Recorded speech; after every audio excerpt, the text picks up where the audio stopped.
video, we discussed Robert Gagne's first 3 events of instruction and discussed the need to gain attention, create clear objectives, and stimulate the recall of prior learning. While these 3 events can happen at any time, they are often presented at the beginning of a lesson plan. With that in mind, let's turn our attention to a few different teachers and see how they begin a classroom lesson. But let's start with a little background. These teachers are all instructors of high intermediate, high school-aged ESL students. As you watch these teachers, look for the 3 events of instruction and pay attention to what you like and dislike.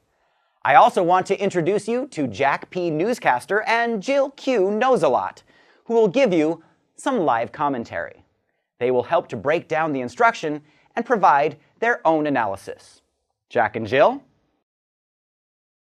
Thanks, Dr. Dixon. Glad to provide the learner some instant feedback. I'm sure I'll tell you all that I know. Yes, Jack, and I'm sure that won't take long. Hi, I'm Jill, and together we will do our best to give you insights that should help clarify each teaching moment. Shall we begin? Here's Teacher 1. Welcome to class, everyone. I want you to turn to page 23 in your books, and we will learn more about some people in Australia. Ouch! That is no good. Looks like this teacher hasn't got the guts to turn up the volume. I hate to admit it, Jack, but you are right. If the teacher doesn't turn up the volume, the students are sure to turn off the lights. Now, I don't mind that she begins the lesson right away. Sometimes beginning immediately is great, but it seems there could be a little more work to gain attention and stimulate the recall of the previous lesson. All she said was that we will learn more about some people in Australia. Let's keep watching. We are doing this so we can finish this book by the end of the week. Then we will take a test about Australia. The test will be this Friday, and it will be 25 questions. How's she doing on giving objectives here, Jill? Well, I guess she did give objectives. They seemed a little bit vague, though. She said finishing a book and taking a test. What do you think? Are those objectives? Wow, thanks for asking me my opinion. What do I think? Well, it seems to me that those objectives aren't really about the vocabulary, grammar, or language skills the students will gain. They might be objectives, but I don't think they're language objectives. Now, let's look at Teacher 2. Okay, class, settle down. Get your faces out of your smartphones. Open your books to pages 23, 24. Today, you're going to be reading a story. You're going to notice that there's some vocabulary that you've already learned. By the end of the week, you will have learned 25 new vocabulary words, and you will have gained better control over the past tense. You remember the past tense, don't you? Wow, he really wanted to grab the students' attention. But to me, it just looks like the teacher thinks that gaining attention means drawing attention to yourself. Yep, that was a bit scary, no doubt. It would have been much better to draw attention to the story through an interesting question or picture. I'm still a little frightened. To be fair, he does go on to explain that there will be a story and mentions that the story is connected to a past lesson, but doesn't really go into detail about which words or vocabulary are similar or different.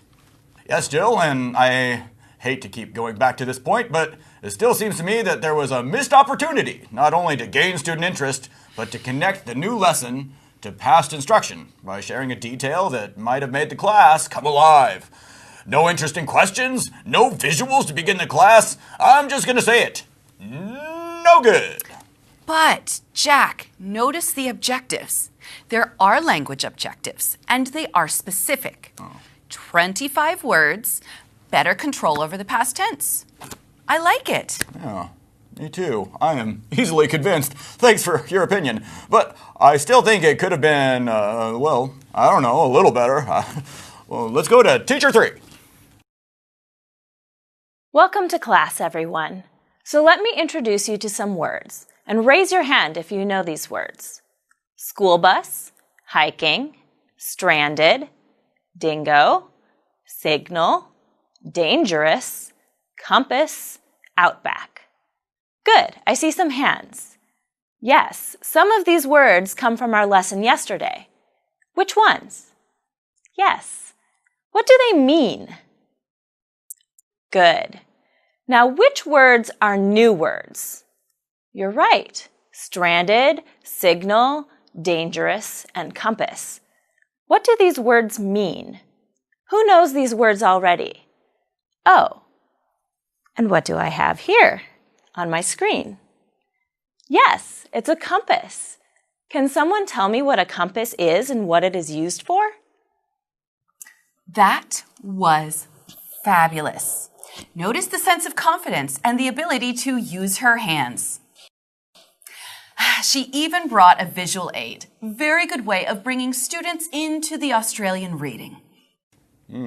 And don't forget the technique she uses of inviting students to raise their hands for simple questions, and then inviting students to respond out loud for more difficult questions. And Jill, did you notice that the simple questions helped students demonstrate their recall of prior learning? It was as gorgeous as my hair. Let's keep watching. Yes, that's a great definition of a compass. And there will be some other really interesting words in our story today. You see, we're going to read a story to build up your vocabulary for today and help you learn words to express feelings. We're also going to help you to present, by the end of the week, a speech about an emotional time in your life. Excellent objective discussion there. You've got that right, Jack. Notice that the teacher shares a short-term daily goal, building vocabulary, and ties it to the weekly goal, presenting about feelings. Well done. So there you have it. 3 different teachers giving an introduction to their classes. My guess is that you have seen all of these kinds of teachers at one time or another. Teachers who don't take command of the classroom, teachers who command too much, and teachers who do all of the steps but maybe without detail or clarity, and teachers who simply know how to engage students and introduce them to material. Notice how our last teacher attempted to make the readers think about and want to know more about the story they will read. In the next video, we will share the next 3 events from Gagne's Events of Instruction and discuss how a teacher has to put on different hats in a single lesson, from instructor to coach to evaluator. See you next time on Teach English Now.